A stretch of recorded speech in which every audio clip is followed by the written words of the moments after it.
Shalom, welcome to the Jewish View. My name is Rabbi Nachman Simon with the Chabad House of Delmar, together with my co-host Mark Ronich of Statewide News Service and jbiztechvalley.com. Welcome, Mark, and we have a very, very special guest with us, Assemblyman Alec Brook-Krasny. Can I call you Alec? Pleasure. Alec, of course. Alec, all right. yes, Alex, yes. Welcome to the Jewish View. Thank you. Okay. Pleasure to be here. Thank you for inviting me. So, yeah, Alec, I got to tell you, this is so special for me personally because you are one of the only Russian-born elected officials in the country. And we have the honor and privilege of having you in the New York State Assembly. Well, for the record, I think we have someone now in Maryland Assembly, the Maryland House of Representatives, rather. He was born there, but he's been living here since he was 4 years of age. So it's a little bit different. But you're one of a few. Yeah. Well, still, so yes. Tell us where you grew up and how the you Russian came. Jewish, maybe I'm the only one. Okay, maybe. There is a possibility. Wow. We're still honored to have you with your presence. Thank you for inviting me. So what is your background? Where did you grow up in Russia? It's a big country. Where did you? In Moscow. I was born in Moscow. I've been living there for almost 30 years. I came here in 1989, spending about a year in the transition, going through Vienna and Rome, like many other Russian Jewish immigrants. At that time, was born in the family of my religious grandfather, and the more I live, the more I'm proud of it. He was a gabbai in one of the, it was very few synagogues. It was 4 synagogues and 10 million people in Moscow. One of them was on Arkhipov Street, now it's Shalom Aleichem Street. The other one was in Marina Rocha.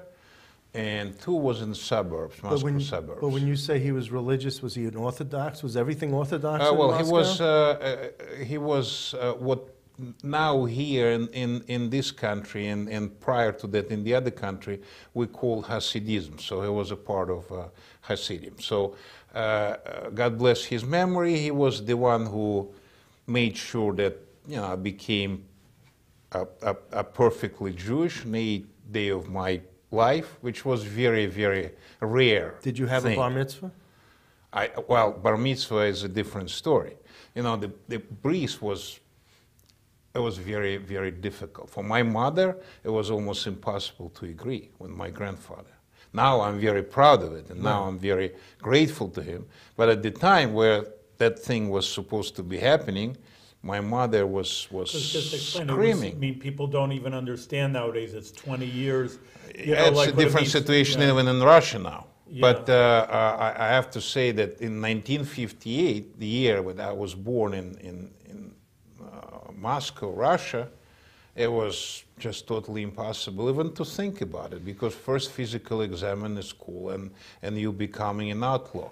So you didn't have a bar mitzvah, so we could still have a bar mitzvah yes, for you? Yes, well, we can have a bar mitzvah, yes. Because with bar mitzvah, it was just very difficult. Well, this is great. My parents I did this for someone already once, where he was up here at. Mark, it's a great idea. With you, I'll do anything, even bar mitzvah We'll get for this myself. done. We'll get this done. As long done as you had the bris done, that's the main thing. All that right, could be more That's the painful. according to the rabbi, it's the main thing. So we'll talk about bar mitzvah. And now, which on the spectrum of Judaism, where do you fall? Well, I have to.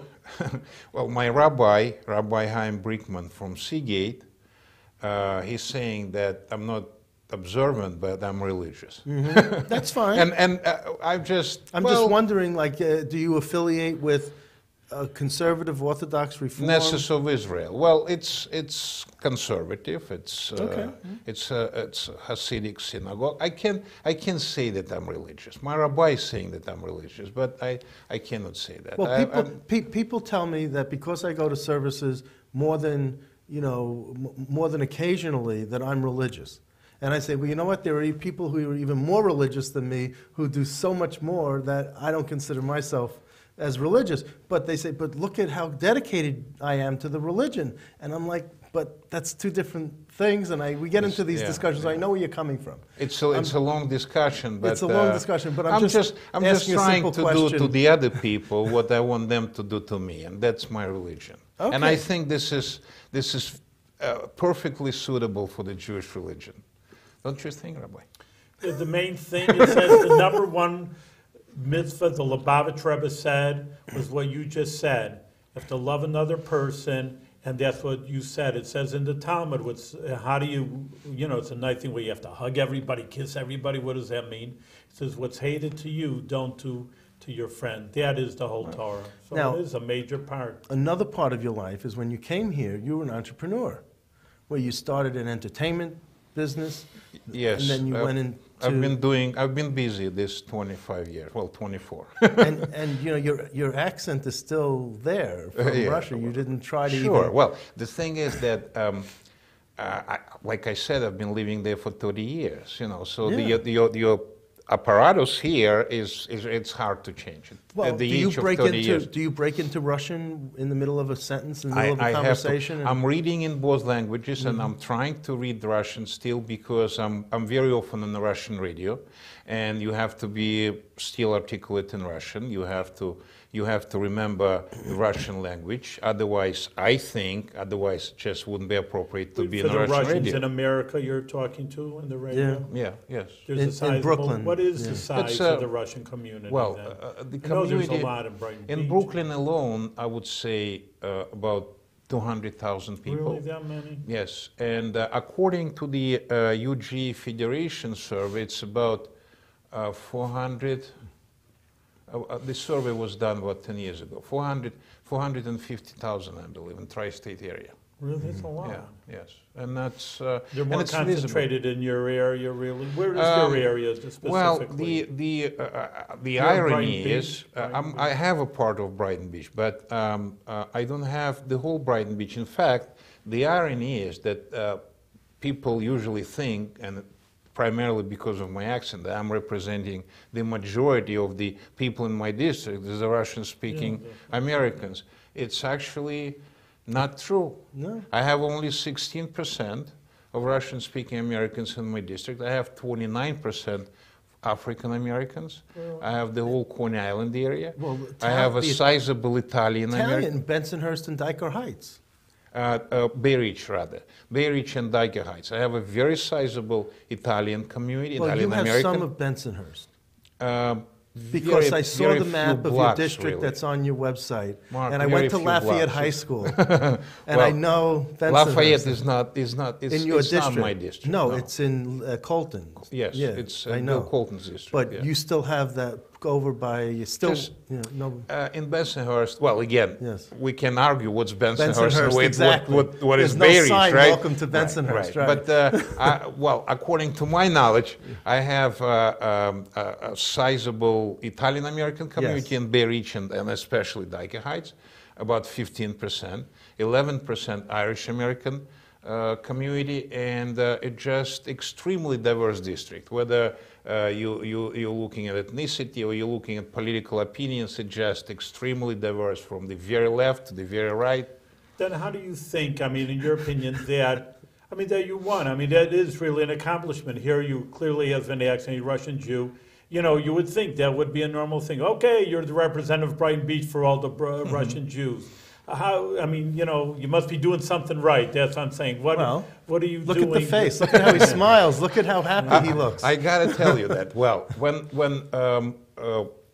first of all, I started as a member of the community board and then treasurer of the community board in the area of Coney Island, where you have a sizable African American community. I was the first candidate for the elective office in the area who's been running together with the black candidate in the year 2000. So at the year 2000, I've been known already in African American community, and then of course in the Russian community. And then because I've been living in Italy for almost a year before I came to the United States, very much related to the Italian Americans in my district. And because I'm an immigrant, I'm very much related to other communities, Pakistani community, Muslim community in Bay Ridge. And I think they feel very good about the fact that the first Russian-speaking elected official happened to represent people in the area. They seems to be proud of it. Humbly saying, I'm humbly saying. Let me just go back to this. You started Funorama, which is a 14,000 square foot cultural, education, entertainment community center in Brooklyn. Yes, yeah. That's so. I mean, do you ever I think actually now? built it from scratch. Do you ever think now in the assembly that that's Funorama now, and that's something that I have to tell you that even though I speak I think much highly about assembly, but the experience that I got from building it from the scratch as a small business owner, it wasn't that small really, and an experience as the founder of Kajeka, which is the umbrella for the Russian Jewish community in New York City. I have a very diverse experience. It helps me a lot. It helps me a lot. I can look at any legislation from the different perspectives as a small business owner or an executive director of nonprofit, and I think make a more educated, knowledgeable decision about the particular legislation. So tell us about Kojeko. Kojeko, C-O-J-E-C-O. It's the Council of Jewish Emigre Community Organizations. Yes. Now, why did you want to start this? Why did you want to build this? What was the purpose for it? Well, the purpose is to create a bridge between mainstream Jewish community and the Russian-speaking Jewish community in New York City. And the reason for the fact that it's very much in need, and it was right after September 11th when we created that organization. I'm a founding executive director. Right, because it was October of 01 that you... Was the fact that about 20, according to the UGA Federation survey that was done about the same time, before September 11th, about quarter of Jewish people living in New York City are speaking with Russian accent. Speaking English or speaking Russian only. Quarter of the Jewish community in New York City. So it was extremely important to create a bridge like that between Russian-speaking community and mainstream Jewish community. So myself and I, we went, my friends and I, we went to UGA Federation. We asked them for the first grant. We were able to convince them that it's extremely important. And now Kajeka is the part of a UGA Federation network.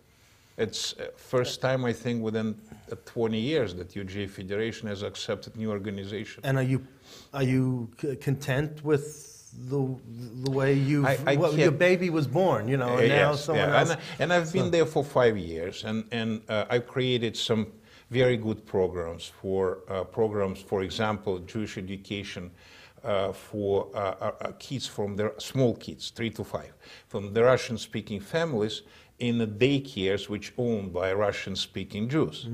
That program are now in existence in about, I believe, 50 daycares all over New York City. Very, very successful program. That's really giving small kids the first idea why they're Jewish, and in a very, very appropriate way. The teachers are students of colleges, the volunteers. It's a very interesting program. Maybe it's, when we'll have time, we'll talk about it, because I believe it's so important to bring small kids to the Jewish roots at the very beginning of their lives. Then they will decide whether they're going to be observant, they're going to be religious, but at least knowing that they belong to the great nation, that's something that program does. The other program that I started, and it became very big, we called it a center without walls. That's it's a bridge between the Russian-speaking community and almost every UGA Federation center in New York, in tri-state area, I should say now. Whether it's 92nd Street Y, 14th Street Y, Shorefront Y on Brighton Beach, Central Queens Y. This is the program that's taking care of these small bridges in the different areas of New York City, and that's and they have now more good programs. Roman Shmulinzon, who was an associate executive director almost right out of college. Roman who? Roman Shmulinzon, who was the associate executive director at Kajeka. I hope one day I'll be able to introduce him to you, Rabbi, and Mark, and a wonderful, wonderful guy. He's an executive director now. and he's a Jewish professional Okay. versus myself, which was just a Jewish entrepreneur. So this is your, what term is this for you in the assembly? Well, it's fourth term, eighth year. Years. This is your 8th year, right? Because Yeah, you're up it's for my election in 8th year, November. yes, Yeah. uh-huh. So this is 4 terms. Yes. Which committees do you sit on? Aging, housing, social services, governmental employees, and I'm also now vice chair of a steering committee. Did they tell you when you first got here and you were a freshman that there are certain committees like Ways and Means and Education and Health that you're not going to get on as a freshman? Well, I kind of overheard of it, and because I have a district where social services are very important, aging is very important. I have a lot of people, seniors, social services and hospitals. And even though I'm not in the health committee, I'm on the social services committee. It's important for me to make sure that the revenue is coming to my district, so people not only got served, but the people who serving them are actually getting their salaries on time. Here I have my experience as executive director of nonprofit. I know how difficult it is. So with those perspectives in mind, I joined the committees that I'm telling you about, and I'm pretty happy with what the committees that I'm serving. What would you want to, after you get presumably reelected and they choose new committee assignments for 2015, do you hope to change your committee, move up, sort of move up the ladder of committees? I'm sure Ways and Means, because that's the money committee, is one that you might relish to get on. I don't know. Mark, let's just, let's get over the elections first, and then we'll. All right. So with nine open seats, and with so many people leaving over the past 8 years, where are you on the seniority scale? Are you pretty high up? Plate number 82. 82, okay. Plate number 82. And again, I'm vice chair of a steering committee. I'm part of leadership now. Well, there are some people who have plate number 165, and there's only 150 members. So, that's really off. So it's been always a question for me, too. But you're in the double digits. We'll try to figure it out. Okay, so what in this 8 years that you've been in there, when you've gotten up and given a speech, passionate speech, the way you speak, what comes to mind? Which issue? What comes to mind that you really got up and well, like I said, the social services are very important. Right. But which bill was it that you really? It was a few bills. I had a bill that would prohibit a sale of hookah to the minors, and even though for the people in New York City it might be a minor bill, in my area, where it's in the culture of many communities, for the small kids start smoking hookah, it was very important for the community. Hookah is incense? Well, it's not pot. No, it's not. No. It's not. They're selling them now in the bars and hookah bars, and right. But I just wanted to make sure that you have a kids pipe, not getting involved. It's a pipe, and you put something in the pipe, and you. Mark, it's a kind of a pipe, and I've tried it a couple times just to see what it is. But you didn't inhale. No. Yeah, I didn't get addicted to it though. But it's not. I don't think it's.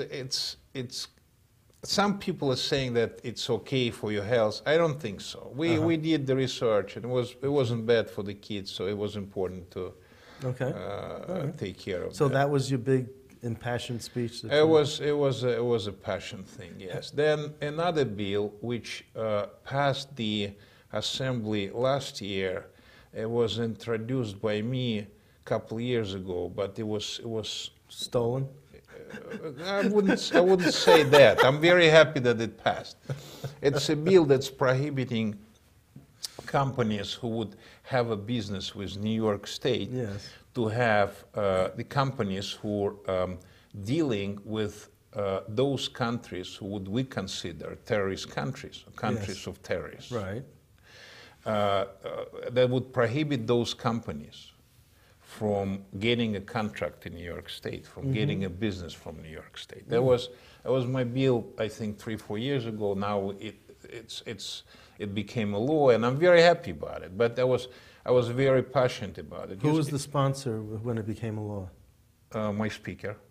Oh, yeah, someone had to take your bill. I'm not blaming no, anybody. That's a good person. If you have to, someone has to take Well, I got to tell you that this is, I'll tell you why I'm passionate about Israel and everything around Israel. Please. Yeah. The Russian-speaking community in Israel is very sizable, as we know now. 22% of Israelis are of Russian-speaking descent. And every one of us, myself included, we have relatives in Israel, we have friends in Israel. Whatever's happening in Israel, we know about it within 3 minutes. Because somebody calls somebody, and it just, the ties are so close that sometimes we feel like it's the same community, especially during my Kajeka years, when I established a relationship with Israeli Knesset, with, at that time, was Prime Minister office, God bless his memory. He was very excited about dealing with the Russian-speaking community here because Israeli officials, high-ranking officials, they understand that in the Russian-speaking community here, they have a people who are very passionate about what's going on there in Israel. And things like, for example, the first meeting in support of Israel, which was the first big gathering in the Russian Jewish community in the year 2002, was organized by a few people, myself included. And there is an interesting short story about that meeting. It was, I believe it was in April. It was a very rainy day, and I wanted a governor, at that time it was Governor Pataki, to come to the meeting to acknowledge the presence of the Russian Jewish community here in New York State. And I got a call at 5:30 in the morning, and one of the staffers, they were saying, Alec, you know, it's very rainy day, you're not going to have people. I said, how many people do you want me to guarantee you in order for governor to come over? And I realized that it's my first time. If I guarantee they're not going to come, I'm in trouble. But and they said, well, you know, if you think you're going to have 500 people, then maybe. I said, I guarantee you 1,000. Can you guarantee me that governor is coming? Well, you get your people first. I said, you get governor ready. Guess what? Yeah. Under the rain, for 3 hours, under the pouring rain, 12,000 people were standing in a park, and I have in my office a picture with Pataki. Oh, he did come? Yeah. Oh, did. Good. He did. And he never forget that. Every time I see him now, he remembers that day. He was absolutely, astonishingly impressed by that. Because it was a pouring rain. It was Asa Levy Park on Brighton Beach. The water was really up to here, the people, and I was standing there for 3 hours on the umbrella, so without the umbrella. And when I'm having goosebumps now, I'm seriously, because when we were standing there, I was standing next to the Governor Pataki, and he was speaking, you know, to the 12,000 people under the umbrellas in support of Israel. He realized that he has a community in New York State that will do anything in support of a state of Israel. Anything. 3 hours. So it was. That's impressive. I'm very emotional about it, but it's been 11, almost 12 years ago. But that's you know, I'm trying to explain why Israel is so important for the Russian-speaking community, because it's our relatives. How many times have you been to Israel? I lost my count already. I believe, I don't know, maybe 11, 12. Yeah. At least. And your favorite parts of Israel? Well, Jerusalem? Of course, Jerusalem was absolutely incredible. Incredible. Well, I like Tel Aviv too. It's and you know, you have a beautiful cities, and you just, when you're there, you understand what was done by Jewish people, by converting a desert into something so beautiful. What's your view on the Gaza Strip and the West Bank? Well, I was asked by we had a memorial in tribute to Prime Minister Sharon,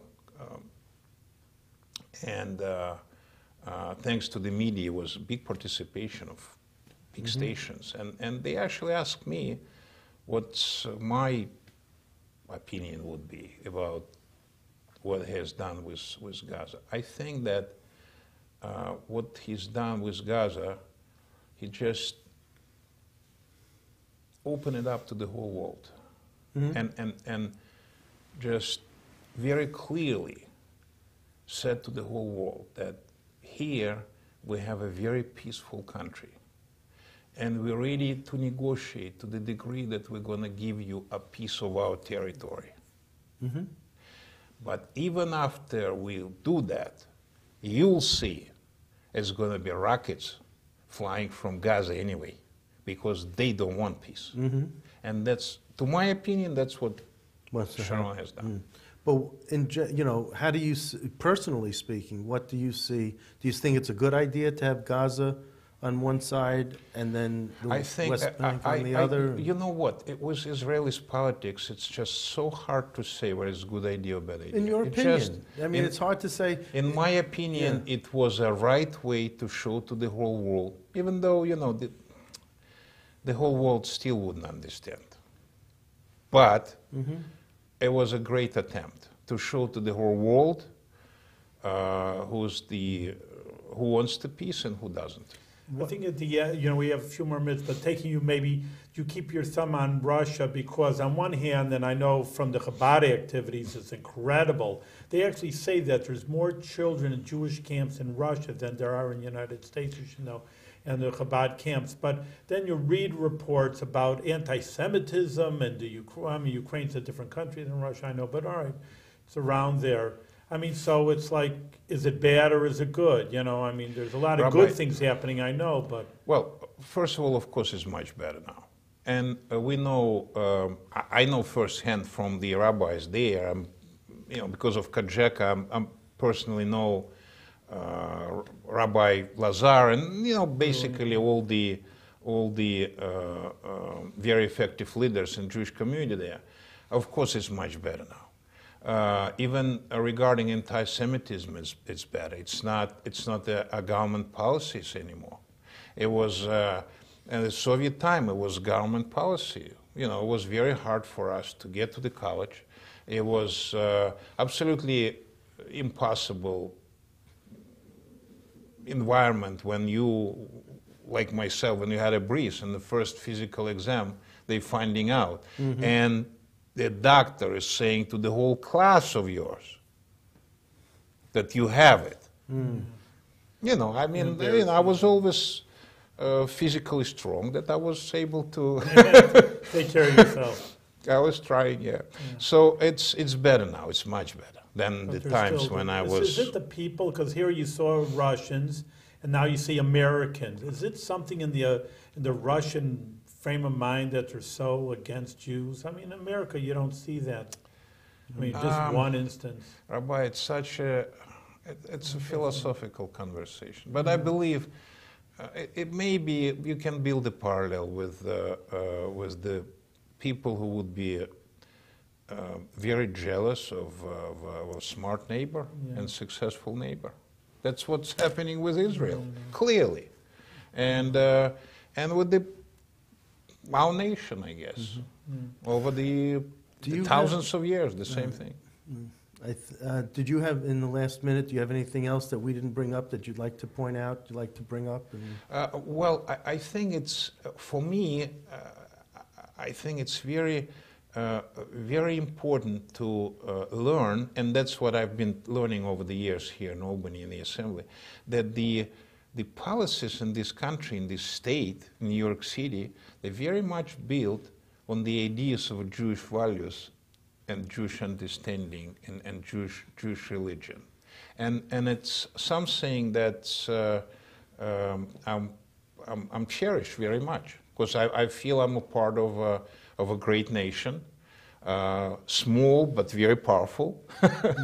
And it was, for me, it was very interesting to learn how the moral, the policies, the democracy itself, how much is based on our values Yes. of our nation. It's incredible. Well, thank you for being our guest. Thank you very much. I Thank you think for the having greatest me. thing is America, that a person from your background, from a Russian, and being an immigrant, and you can rise to a leadership, Yeah. a role of leadership. You are the beauty of America. You know, like an American, whoever you are, you want to try, you want to take the opportunity, you can do it. You know, Yes. and that's really it. That's what Rabbi, America's just, made out of. And the America is just a blessing. great country, really. And a blessing to you. They should continue doing the great work. You know, you've overcome so many challenges in your life. How many people can go from a country and then have a business and then become into political nature? So you should only represent your people and really the whole New York State in a good way with good health and very much success. Thank you. Thank you, All right. Rabbi. Zagizin. Been a pleasure. Thank you.